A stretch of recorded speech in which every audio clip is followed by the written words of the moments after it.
ये बात जानकर आश्चर्य होगा कि खून हमारे शरीर में हड्डियों में बनता है।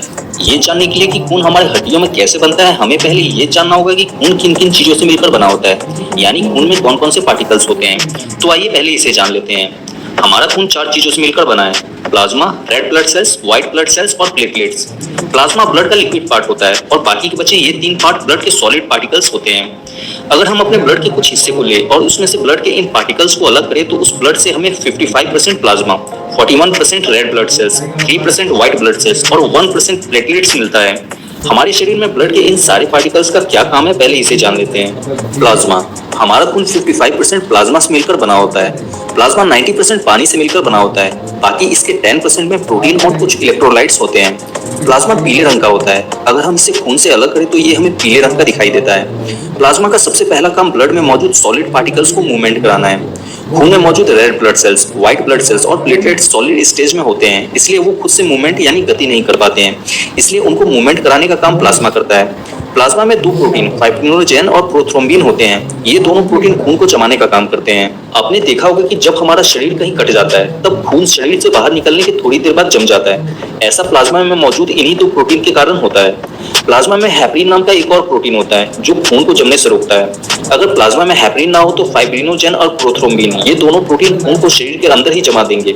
हेपरिन खून को शरीर के अंदर जमने से रोकता है, लेकिन हवा के संपर्क में आने से हेपरिन मर जाता है। इसलिए जब खून शरीर से बाहर निकलता है तब हेपरिन के मर जाने के कारण फाइब्रिनोजेन और प्रोथ्रोम्बिन एक्टिव हो जाते हैं और खून को जमा देते हैं। Red blood cells. Red blood cells को शॉर्ट में आरबीसी भी कहते हैं। ये हमारे ब्लड में 41% होते हैं। हमारे पूरे शरीर के खून में इनकी संख्या 55 लाख के आसपास होती है। ये लाल रंग के होते हैं। इन्हीं के कारण हमारे खून का कलर लाल दिखाई देता है। इनका जीवन काल 120 दिन का होता है, यानी ये खून में 120 दिन तक जिंदा रहते हैं। रेड ब्लड सेल्स के अंदर हीमोग्लोबिन होता है और हीमोग्लोबिन के अंदर आयरन होता है। खून में रेड ब्लड सेल्स की कमी होने के कारण ही एनीमिया नाम की बीमारी होती है, जिसे रक्त अल्पता यानी खून की कमी भी कहते हैं। इसलिए एनीमिया होने पर डॉक्टर आयरन की टैबलेट देते हैं। हमारे शरीर में रेड ब्लड सेल्स किसी टैक्सी की तरह काम करते हैं। हमारा शरीर छोटी छोटी कोशिकाओं यानी सेल से मिलकर बना हुआ है और हर सेल्स को जिंदा रहने के लिए ऑक्सीजन की और कुछ न्यूट्रिशन की जरूरत होती है। हमारे शरीर में रेड ब्लड सेल्स का काम ऑक्सीजन और न्यूट्रिशन को ढोना है। रेड ब्लड सेल्स बॉडी के हर सेल्स तक ऑक्सीजन और न्यूट्रिशन को पहुंचाने का काम करते हैं।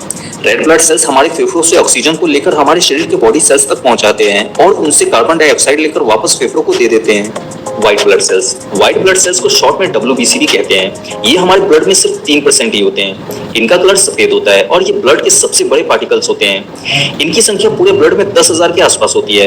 व्हाइट ब्लड सेल्स का जीवन काल सिर्फ 4 दिन का होता है, यानी ये 4 दिन में ही मर जाते हैं। व्हाइट ब्लड सेल्स का काम हमारे शरीर में बीमारियों से लड़ना है। व्हाइट ब्लड सेल्स ही हमारे शरीर के इम्यून सिस्टम यानी रोग प्रतिरोधक प्रणाली होते हैं। व्हाइट ब्लड सेल्स हमारे शरीर में सिक्योरिटी गार्ड की तरह काम करते हैं। जब हमारे शरीर में बाहर से कोई बैक्टीरिया या वायरस घुसकर अटैक करते हैं तब व्हाइट ब्लड सेल्स उन्हें ढूंढकर मार देते हैं। इस तरह से व्हाइट ब्लड सेल्स हमारे शरीर को बीमारियों और रोगों से बचाते हैं। प्लेटलेट्स। प्लेटलेट्स खून में सिर्फ 1% ही होते हैं। इनकी संख्या हमारे शरीर के पूरे खून में 2 लाख के आसपास होती है और इनका जीवन काल सिर्फ 7 दिन का होता है। ये खून में सिर्फ 7 दिन तक ही जिंदा रहते हैं। प्लेटलेट्स का काम हमारे खून को शरीर से बाहर बहने से रोकना है। जब हमारा शरीर कहीं कट जाता है तब प्लेटलेट्स वहां इकट्ठा होकर उस जगह को ब्लॉक करने की कोशिश करते हैं ताकि वहां से ज्यादा खून हमारे शरीर से बाहर ना निकल पाए। प्लेटलेट्स हमारे शरीर को ताकत देने का भी काम करते हैं क्योंकि इसमें कुछ हार्मोन्स और प्रोटीन होते हैं। हमने ब्लड के सारे पार्टिकल्स और उनके काम को जान लिया। आइए अब जानते हैं हमारे शरीर में खून कैसे बनता है। हमारे शरीर में खून हड्डियों में बनता है। हमारे शरीर में जितने भी लॉन्ग बोन्स यानी बड़ी हड्डियां हैं उन्हीं में खून का निर्माण होता है। हमारी हड्डी के अंदर लाल रंग की स्पंजी टिश्यू होते हैं। इन्हें अस्थिमा यानी बोन मैरो कहते हैं। अगर आप नॉनवेज खाने वाले हैं तो आपने हड्डियों के अंदर लाल रंग के कुछ मटेरियल को जरूर देखा होगा। इस लाल कलर के मटेरियल को ही बोन मैरो कहते हैं।